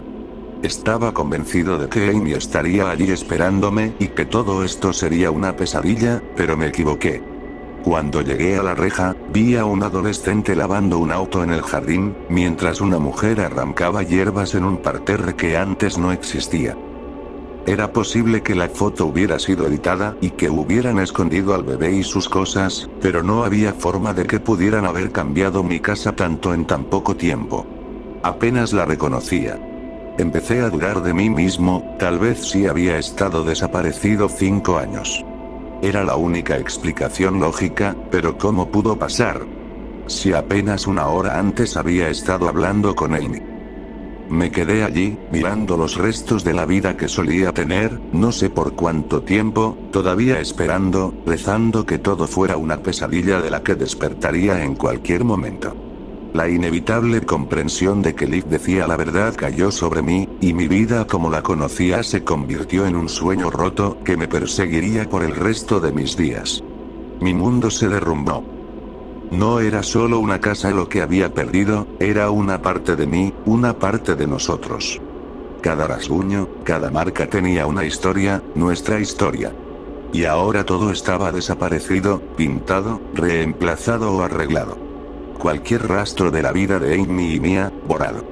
Esa debería haber sido mi esposa y mis hijos en ese jardín. Escuché una voz repitiendo: «Disculpe, señor, ¿puedo ayudarle?». Mientras un hombre caminaba por la entrada hacia mí, pero no lo procesé hasta que estuvimos frente a frente. Vi una mezcla de miedo y enojo en sus ojos, tratando de proteger su hogar del intruso. Yo. Hasta ese momento no me di cuenta de lo trastornado que debía verme, parado frente a su casa, mirando a su esposa y a su hijo como un loco. No tenía opción más que irme, o habría llamado a la policía. Planeaba volver a casa de mi hermana, pero cuando empecé a caminar no pude detenerme. Cuando me di cuenta, estaba completamente oscuro y estaba perdido, pero seguí avanzando. Solo quería alejarme de ese lugar todo lo posible. Solo cuando sentí una ampolla reventar en mi pie, me detuve bajo un manzano y ahí me quedé hasta escuchar un pájaro cantar. Entonces emprendí el camino de regreso a casa de Liz. El viaje debió tomar horas, pero se sintió como minutos. Todo ese tiempo estuve pensando, repasando todo lo que había perdido. Amistades, mi trabajo, incluso mi hogar. Pero lo único que realmente importaba para mí era volver a ver a Amy. Sabía que ella había construido una nueva vida sin mí, pero no me importaba, solo quería recuperarla. Además, ¿qué tenía que perder? Cuando llegué a casa de Liz, le rogué que me llevara a ver a Amy. Al principio dudó, dijo que Amy era feliz con su nuevo esposo y no quería que la lastimaran otra vez. Pero yo no cedí, y al final aceptó llevarme con la condición de que, después de hablar con Amy, la dejara en paz para siempre. Liz la invitó a tomar un café. No le dijo por qué. Yo quería que fuera una sorpresa. Poco después salimos. Durante todo el camino no dije una palabra. Pasé ese tiempo planeando qué decirle, sabía que tenía que ser algo especial, si quería tener alguna oportunidad de recuperarla. Para cuando llegamos, creí que sería sencillo. Solo hablaría con el corazón. Habíamos pasado por tanto juntos y la conocía mejor que nadie, así que estaba seguro de que al menos tenía una posibilidad. Al bajar del auto, la vi sentada en una mesa cerca de la ventana del café al otro lado de la calle, pero no estaba sola, su esposo estaba con ella. No sabía qué hacer, ni siquiera había considerado la posibilidad de que él estuviera allí, así que la observé por un rato mientras intentaba decidir qué hacer. Estaban sentados uno frente al otro, tomados de las manos. Ella se veía tan feliz. No estaba preparado para eso. Debí verla unos 20 minutos. No dejó de reír en todo ese tiempo. Supe entonces que realmente lo quería. Nunca fue así conmigo. Yo siempre tenía miedo de lo que la gente pensara y encontraba incómodo cualquier muestra de afecto en público. Y pensé que ella sentía lo mismo, hasta ahora. Verla tan feliz me hizo entender que lo nuestro había terminado. No podía ser yo quien le arrebatara esa felicidad. Me rompió el corazón. Así que regresé al auto y emprendimos el camino de vuelta, dejándola disfrutar su vida sin mí. Bueno, al menos eso era lo que debería haber hecho, pero no lo hice. No pude. Soy demasiado egoísta para eso. En vez de alejarme, le dije a mi hermana que la llamara afuera y tratara de llevarla al auto. Mientras tanto, yo me escondí en el asiento trasero. La única palabra que describe la cara de Amy cuando levanté la cabeza desde atrás del asiento es shock. Ni siquiera reaccionó cuando le dije a Liz que se bajara para que yo pudiera manejar, solo me miraba con asombro. Pensé que si la llevaba a algunos lugares familiares, tal vez eso le ayudaría a recuperar recuerdos. Pasé los primeros 20 minutos del trayecto explicándole lo que me había pasado, pero no sabía si entendía algo, porque no dijo una sola palabra, solo me miraba con la boca abierta. Cuando al fin reaccionó, lo único que dijo fue: por favor, llévame con mi esposo. Pero yo no estaba listo para rendirme. Necesitaba mostrarle el hogar que dejó, pensé que le gustaría, pero cuando lo mencioné empezó a tenerme miedo. No sé por qué, yo nunca la lastimaría, solo quería que recordara cómo eran las cosas cuando éramos felices. Cuando intenté recordarle algunos de nuestros mejores momentos, fue peor. Comenzó a gritar y me rogó que la dejara ir. Lo último que recuerdo es que intentaba abrir la puerta del auto para escapar, antes de despertar en una celda. Cuando le pregunté al guardia por qué estaba allí, él sonrió con burla. ¿Me dices que no recuerdas haberte fugado de prisión para terminar con tu esposa? Lo que le hiciste a esa pobre mujer es enfermizo. Pero míralo por el lado bueno, ya no tendrás que preocuparte por mucho tiempo, te ejecutarán muy pronto. Luego se fue riéndose. Intenté contarle mi historia a todos los que quisieran escucharme, pero nadie me creyó. Todos pensaban que era un monstruo y que merecía lo que me esperaba. No me queda mucho tiempo en este mundo, así que esta podría ser mi última declaración. Solo espero que quien la lea entienda que yo no herí a nadie, o al menos no recuerdo haberlo hecho, y si lo hice, de verdad lo siento.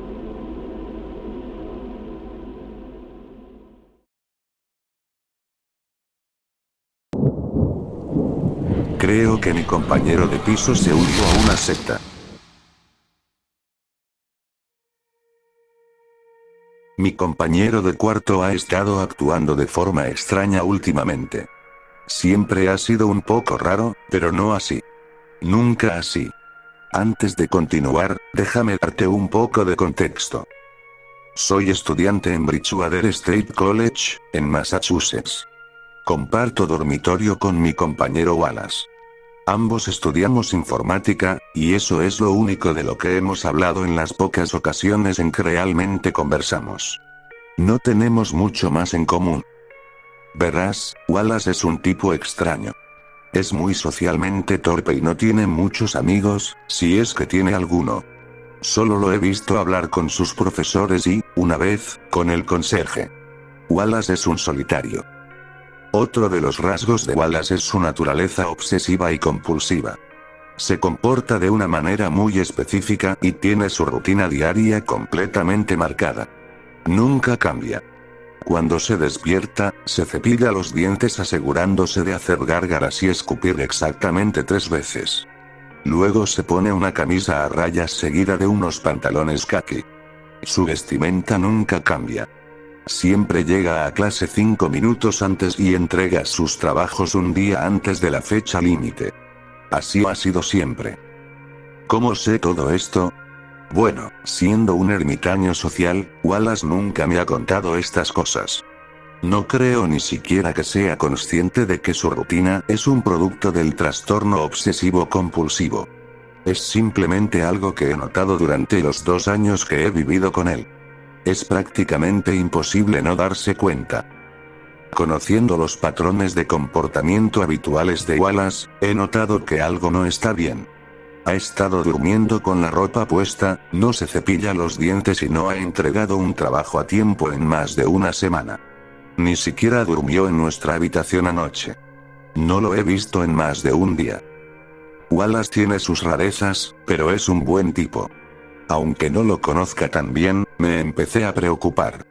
Esa preocupación justificó que hackeara su laptop para ver qué había estado haciendo. Fue lo único que se me ocurrió hacer. Al encontrar su laptop y encenderla, me sentí como un tonto. La máquina estaba tan limpia como un silbido, al menos para mis ojos. Verás, aunque estoy orgulloso de mis habilidades de hacking y mis conocimientos técnicos, Wallace es mucho más experto en el campo. Era seguro decirle que no encontraría ni una prueba de dónde podría estar o qué había estado haciendo. Sin entradas de diario, sin historial de navegación, sin nada. Una persona normal o incluso un amigo se habría detenido allí, pero yo siempre llevo las cosas demasiado lejos. Esto es especialmente cierto cuando se trata de ayudar a otros. Siempre siento la necesidad de tender la mano cuando puedo. La preocupación se amplifica hasta convertirse casi en ansiedad. Es una maldición, en realidad. Sintiendo ansiedad, pensé en otras posibles formas de continuar mi búsqueda de la verdad. Fue entonces cuando algo hizo clic. Como dije antes, a veces veía a Wallace hablando con el conserje en los pasillos. Era la única persona con la que lo había visto conversar realmente. Tal vez él sabría más sobre su situación. Esa noche salí de mi dormitorio y recorrí los pasillos. Eventualmente encontré a Chuck, el conserje. Intenté ser cuidadoso al acercarme, porque estaba de espaldas y era conocido por tener problemas de audición. Aún así, cuando le toqué el hombro, dio un salto. Por poco me matas del susto. Chuck rió a través de su espeso bigote gris. ¿En qué puedo ayudarte, hijo? Le conté a Chuck sobre mi preocupación y cómo me inquietaba no haber visto a Wallace en un tiempo. La expresión feliz de Chuck se transformó en una mezcla de tensión e incomodidad. Parecía saber más que yo. Bueno, aquí está el asunto. Wallace es un buen chico y hablamos de vez en cuando. Sé dónde podría estar, pero no me sentiría cómodo soltando detalles de su vida social a cualquiera que pregunte, incluso si eres su compañero de cuarto. ¿Vida social? Wallace no tenía vida social. Presioné a Chuck para que me contara el secreto. Realmente exageré mi preocupación por el bienestar de Wallace. Siendo el conserje amable que es, finalmente cedió. Está bien, está bien. Lo entiendo. Solo por favor no le digas que fui yo, ¿de acuerdo? Asentí, esperando ansiosamente que revelara el paradero de Wallace. Wallace ha estado sintiéndose muy decaído últimamente. No tiene con quién hablar más que conmigo. El muchacho quería a algunos amigos. Personas con las que pudiera pasar el tiempo y hablar, ¿sabes? Escuché con atención los detalles que tanto necesitaba. Así que Wallace entró en algo que llamó, ¿cómo era? La web profunda. Allí encontró un grupo de personas. Se llamaban a sí mismos el Clan del Lobo Rojo o algo así. Creo que lo invitaron a una de sus reuniones. Probablemente esté allí. Se veía bastante entusiasmado cuando me lo contó. De hecho, es todo de lo que ha estado hablando la última semana. Ahí estaba. Eso era. Esa era la información clave para encontrar a Wallace. Agradecí a Chuck y le hice un gesto de buenas noches mientras corría de vuelta a mi dormitorio. Por lo que parecía, Wallace había terminado involucrado con otro grupo de personas que compartían sus intereses y eventualmente lo invitaron a reunirse en la vida real. Tenía su nombre peculiar, el Clan del Lobo Rojo, y eso era todo lo que necesitaba para encontrarlos yo mismo en la web profunda. Pronto podría encontrar a mi compañero desaparecido. Me tomó un buen tiempo, pero al final logré encontrar el foro de la web profunda relacionado con el supuesto clan. Contenía solo una descripción y una serie de vídeos. Esta es la descripción tal como aparecía en el sitio. Bienvenido a tu nuevo sistema de creencias. Somos el Clan del Lobo Rojo, y estamos aquí para ayudar. Hay 7 vídeos educativos en este sitio, cada uno diseñado para una creencia específica que queremos compartir contigo. A lo largo de una semana, se te pide que veas estos programas para entender nuestra doctrina. Si llegas al último, serás invitado a nuestra guarida. Buena suerte. El resumen era extraño, pero nada menos de lo que había esperado. Al seguir desplazándome, noté que todos los vídeos tenían títulos similares. Día 1, día 2, y así sucesivamente. Naturalmente, los vi. Toda la serie me recordó a la propaganda de guerra antigua. Estaba hecha al estilo de una caricatura vintage, protagonizada por un lobo como enfoque principal. No un lobo real, sino un lobo caricaturesco. Imagina un personaje similar al coyote del Correcaminos. En cada video, el lobo aprendía un nuevo valor del clan gracias al narrador, un hombre con un tono exagerado. Como en las caricaturas antiguas, el lobo se oponía cómicamente a las indicaciones del narrador y sufría las consecuencias antes de aprender su lección. Cada video terminaba con el narrador diciendo: únete a la manada. Nunca tendrás que sentirte solo otra vez. Supuse que ese era el punto que atraería al solitario Wallace. Compartiré un fragmento de la transcripción de cada video junto con cualquier punto de interés. Día 1. Vida silvestre. Trata a la flora y fauna con dignidad y respeto. También son personas. Los árboles te dan el aire que respiras y los animales comparten la tierra contigo, evitando que estés solo. Ellos merecen más de lo que tú merecerás jamás. El lobo se alivia en un árbol. El árbol cae sobre él, aplastándole la cabeza y revelando sangre y materia cerebral. Día 2. Más espeso que la sangre. Tu sangre es el material más importante en tu recipiente. El clan requiere una muestra al unirte a nuestra orden. Esto es un requisito para todos los iniciados.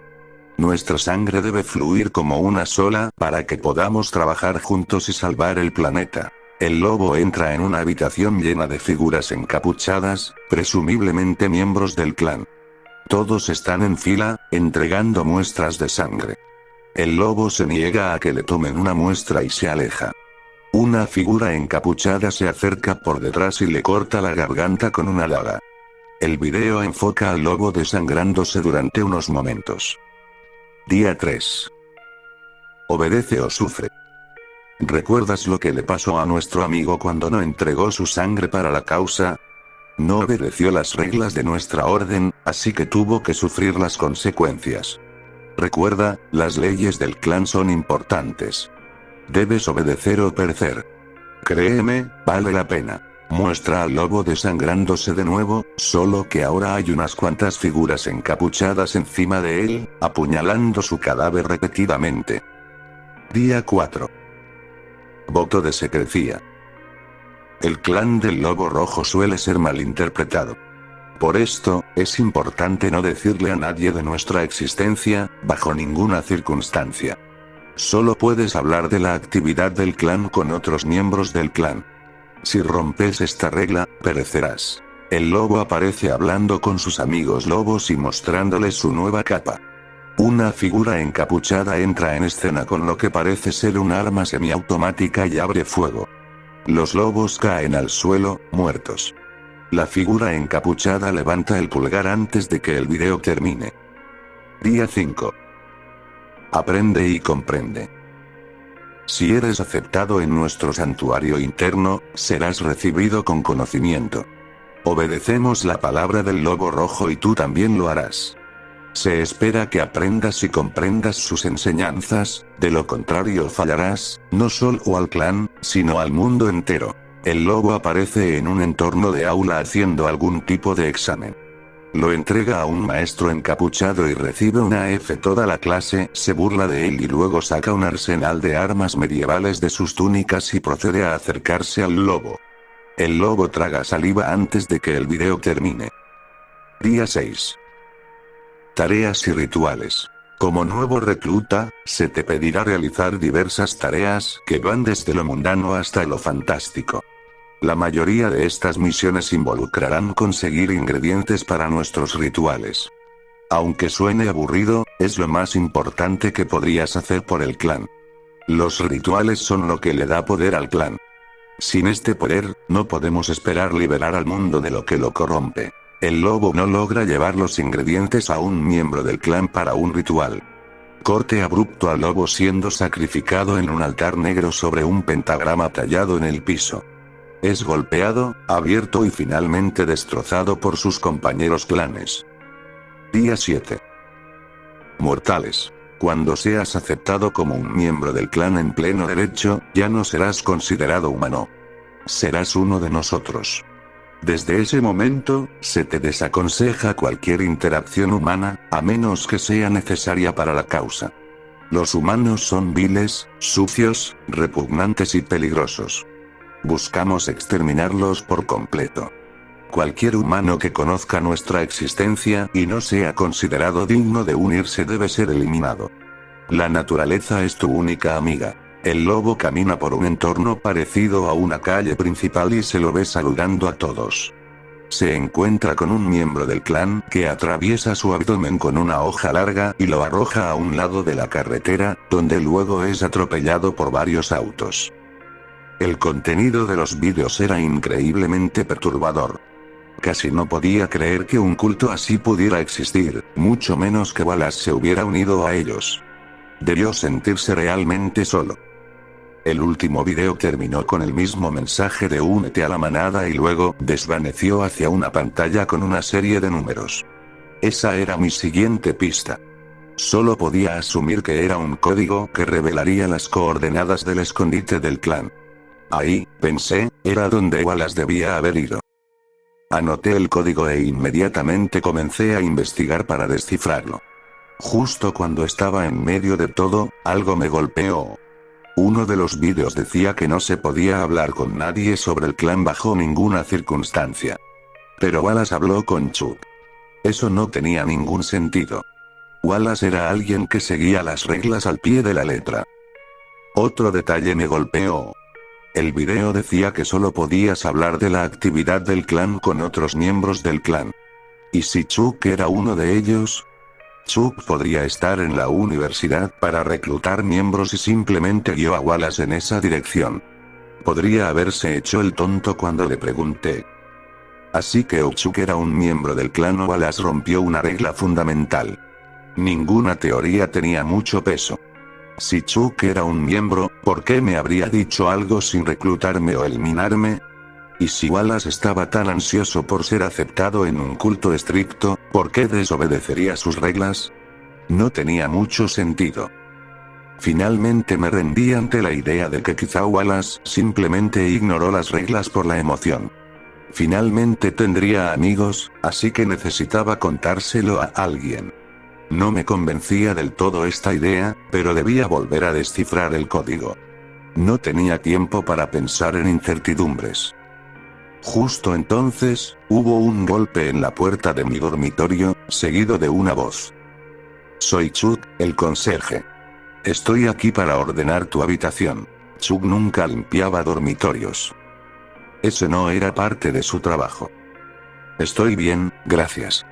Grité, esperando que se fuera. Los golpes cesaron. Hubo un largo silencio seguido de un suave chirrido metálico. El pomo de la puerta giraba.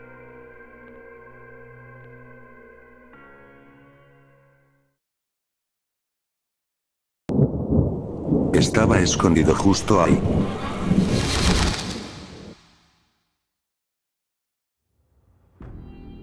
Papá cerró la puerta detrás de mamá, dio unos golpecitos en el techo del auto, se volvió hacia mí y dijo. Sé que no eres de ese tipo, pero nada de fiestas mientras no estemos. Hay dinero para comida en la encimera de la cocina y una lista de tareas en el refrigerador. Si las haces, te compraré uno de esos videojuegos que te gustan. Puse los ojos en blanco. Sabes que los juegos cuestan como $90 cada uno, ¿verdad? Tras una pausa, dijo. Si las haces, te daré $60 para uno de esos videojuegos que te gustan. Gracias, papá.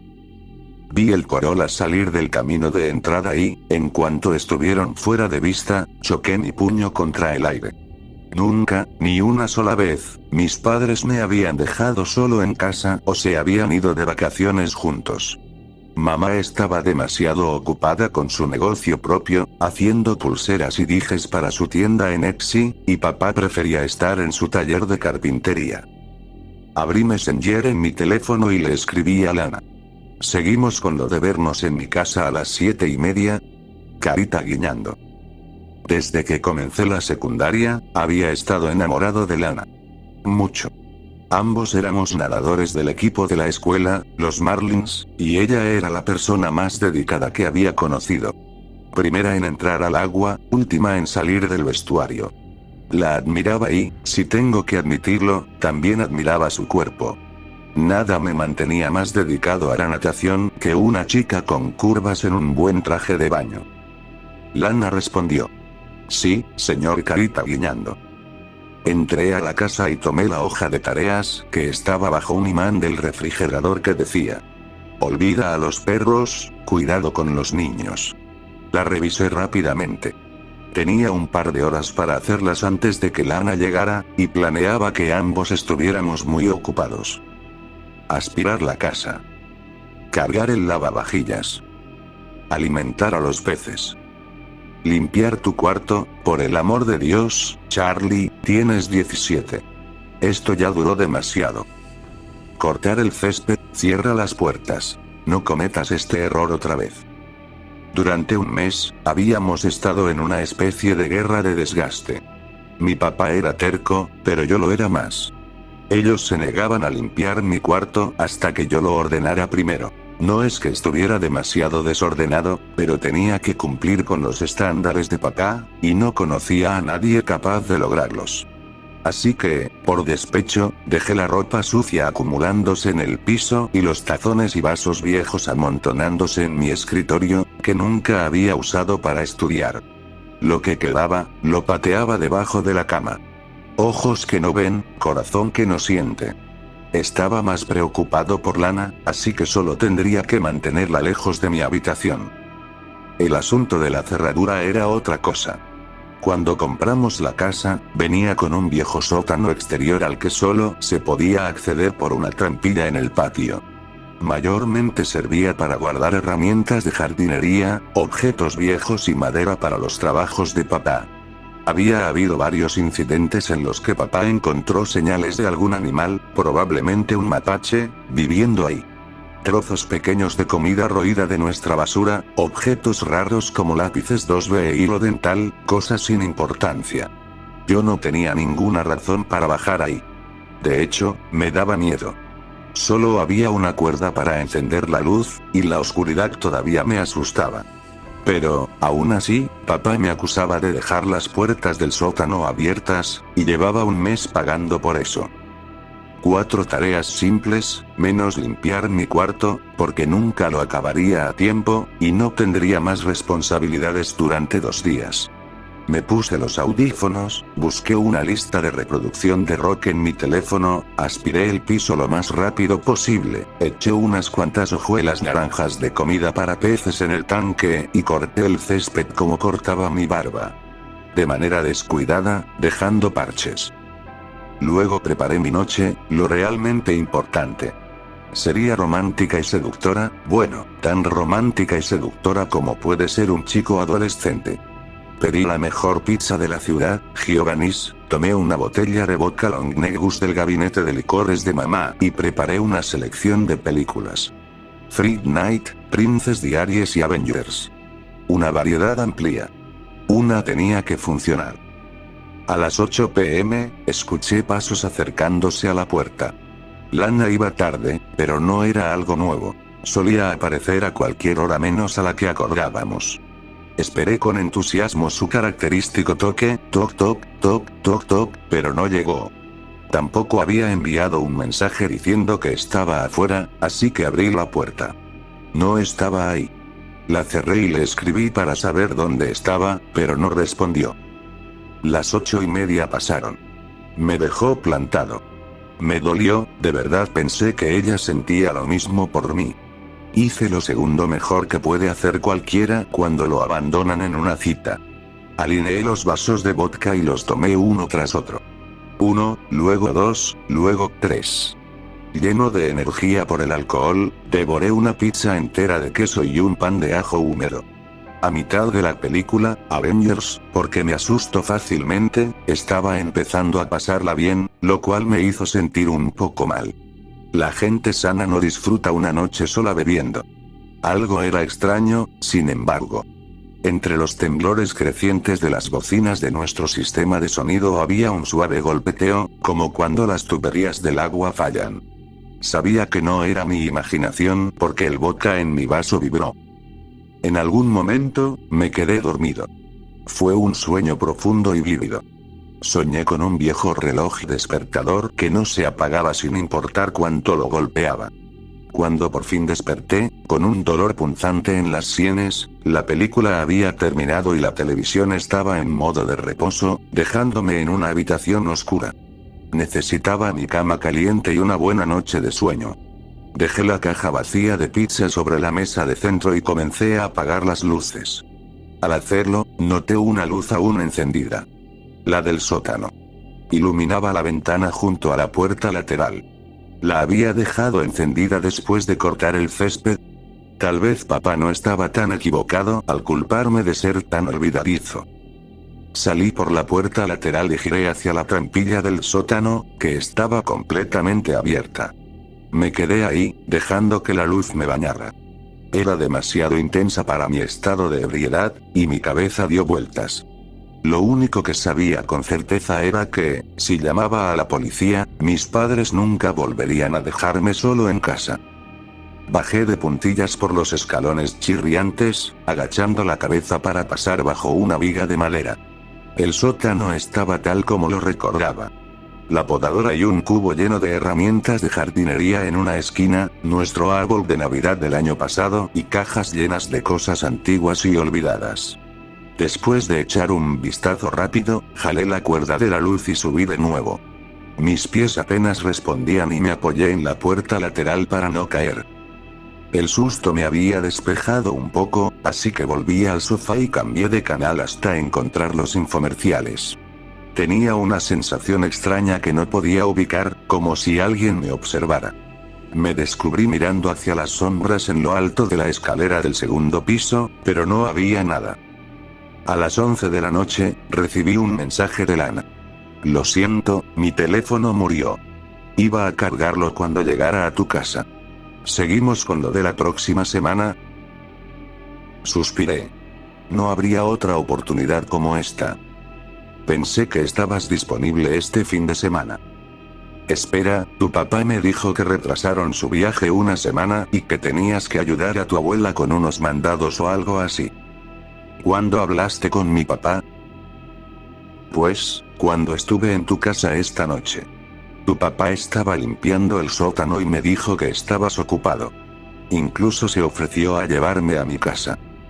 En ese instante, la escalera crujió, un crujido lento y suave, como si alguien, con cuidado, estuviera bajando los escalones. Me levanté de un salto del sofá, y corrí hacia la puerta principal. La escalera estaba en silencio, pero sentía una mirada clavada en mi espalda. Luché con la cerradura, salí tropezando y corrí hacia la casa de mi vecino. Les expliqué lo que había pasado y llamaron a la policía. Llegaron 20 minutos después e hicieron un recorrido por la casa. Cuando terminaron, estaban afuera con calma, pero uno de los oficiales no dejaba de revisar su teléfono. Sus ojos estaban un poco demasiado atentos. ¿Puedo volver a entrar? No van a decírselo a mis padres, ¿verdad? Pregunté. El oficial dudó antes de responder con una pregunta propia. ¿Babeas cuando duermes? ¿Qué? No, ¿por qué preguntas eso? El oficial apretó los labios. Porque la almohada que encontramos debajo de tu cama estaba manchada de saliva. Lo dejó ahí, y yo, por mi parte, agradezco que lo hiciera.